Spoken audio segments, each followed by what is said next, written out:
नमस्कार, आप देख रहे हैं दिल्ली तक। मैं हूं आपके साथ अनुराधा तंवर। दिल्ली सरकार बनाम केंद्र सरकार। जी हां, दिल्ली में अरविंद केजरीवाल की सरकार जो है वो इस वक्त पूरी कोशिश कर रही है कि संसद के भीतर केंद्र सरकार जो एनसीटी दिल्ली संशोधन विधेयक 2023 लेकर आई है उस बिल को राज्यसभा में गिराया जा सके, ताकि दिल्ली सरकार की जो शक्तियां छिन गई थी अध्यादेश आने के बाद वो शक्तियां वापस उन्हें मिल सके।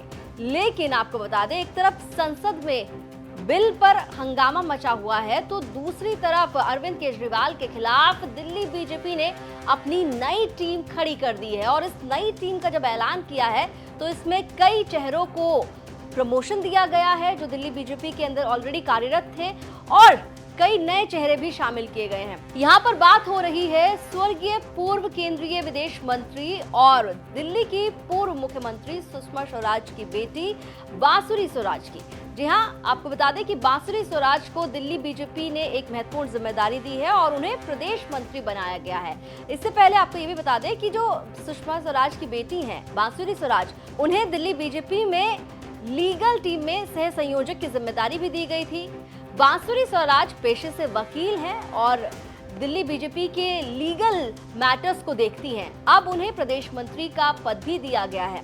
आपको डिटेल में बताते हैं कि जो दिल्ली बीजेपी की नई टीम का ऐलान किया गया है उस टीम में किसे क्या जिम्मेदारी सौंपी गई है। दिल्ली बीजेपी के प्रदेश अध्यक्ष वीरेंद्र सचदेवा ने प्रदेश पदाधिकारियों के नामों की घोषणा की है। और जब हम बात कर रहे हैं कि नए जो अधिकारी हैं वो कौन कौन है, तो उसमें सबसे पहले आपको बता दें कि जो प्रदेश उपाध्यक्ष का जो पद है वो दिया गया है शादरा से दिनेश प्रताप सिंह को, महरौली से गजेंद्र यादव को, नई दिल्ली से विष्णु मित्तल को, शाहदरा से ही श्रीमती लता गुप्ता को, दक्षिणी दिल्ली से योगिता सिंह को, पश्चिमी दिल्ली से सुनीता कांगड़ा को और बाहरी दिल्ली से विनय रावत को।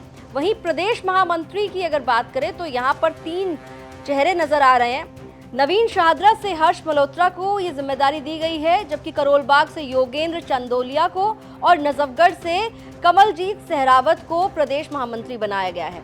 अब बात करते हैं प्रदेश मंत्री की, तो हरीश खुराना जो कि आमतौर पर टीवी डिबेट्स में आपको नजर आते हैं और मीडिया की जिम्मेदारी संभाल रहे थे दिल्ली बीजेपी में, अब उन्हें प्रदेश मंत्री की कमान सौंपी गई है। करोल बाग से मयूर विहार से सरदार इमप्रीत सिंह बख्शी को प्रदेश मंत्री बनाया गया है। नई दिल्ली से बांसुरी स्वराज को जिम्मेदारी दी गई है प्रदेश मंत्री की। मयूर विहार से ही विनोद बछेती को प्रदेश मंत्री बनाया गया है। इसके अलावा नवीन शाहदरा से किशन शर्मा, शाहदरा से सारिका जैन, करोल बाग से सोना कुमारी और बाहरी दिल्ली से नरेश एरन को प्रदेश मंत्री नियुक्त किया गया है। इसके अलावा प्रदेश कोषाध्यक्ष की बात करें तो केशवपुरम से सतीश गर्ग को यह जिम्मेदारी दी गई है। युवा मोर्चा की बात करें तो यहाँ पर नजफगढ़ से शशि यादव को अध्यक्ष बनाया गया है। करोल बाग से गौरव पराशर को महामंत्री बनाया गया है, जबकि मयूर विहार से निगत अब्बास को भी महामंत्री की जिम्मेदारी दी गई है और नजफगढ़ से सुमित त्यागी महामंत्री बने हैं युवा मोर्चा के। महिला मोर्चा की भी बात कर लेते हैं तो यहाँ पर शादरा से ऋचा पांडे मिश्रा अध्यक्ष बनी है।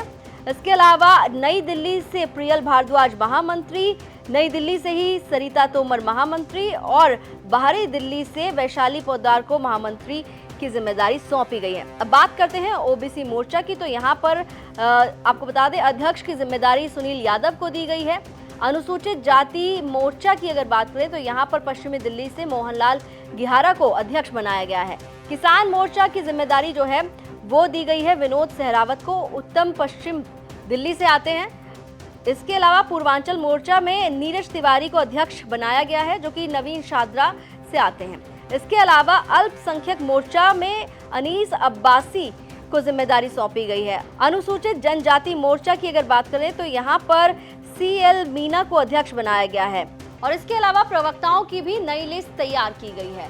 तो फिलहाल दिल्ली बीजेपी ने अपनी नई टीम का ऐलान कर दिया है। ऐलान जो है वो दिल्ली बीजेपी के अध्यक्ष वीरेंद्र सचदेवा की ओर से किया गया है और दिल्ली बीजेपी की ये नई टीम जो है इस पर अब बड़ी जिम्मेदारी होगी कि आने वाले समय में कैसे अरविंद केजरीवाल की सरकार को घेरा जाए, क्योंकि 2025 में दिल्ली में विधानसभा के चुनाव होने हैं और 25 से पहले 24 में लोकसभा की लड़ाई है और इस लड़ाई में बीजेपी के पास फिलहाल 7 की 7 सीटें हैं।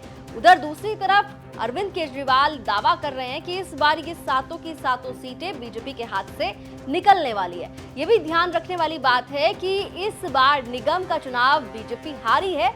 आम आदमी पार्टी से बीजेपी ने 15 साल शासन किया है दिल्ली नगर निगम में, लेकिन इस बार जब नगर निगम का चुनाव हुआ तो वहां पर बीजेपी का सफाया किया है आम आदमी पार्टी ने। तो ऐसे में आने वाले लोकसभा चुनाव और विधानसभा चुनाव काफी महत्वपूर्ण है और भारतीय जनता पार्टी की दिल्ली इकाई में बड़े चेंजेस जो हैं वो फिलहाल नजर आ रहे हैं। एक नई टीम यहाँ पर दिखाई दे रही है और बांसुरी स्वराज की हमने बात की तो उन पर भी यहाँ जिम्मेदारी सौंपी गई है और भरोसा दिखाया गया है। दिल्ली एनसीआर से जुड़ी तमाम खबरों के लिए आप देखते रहिए दिल्ली तक।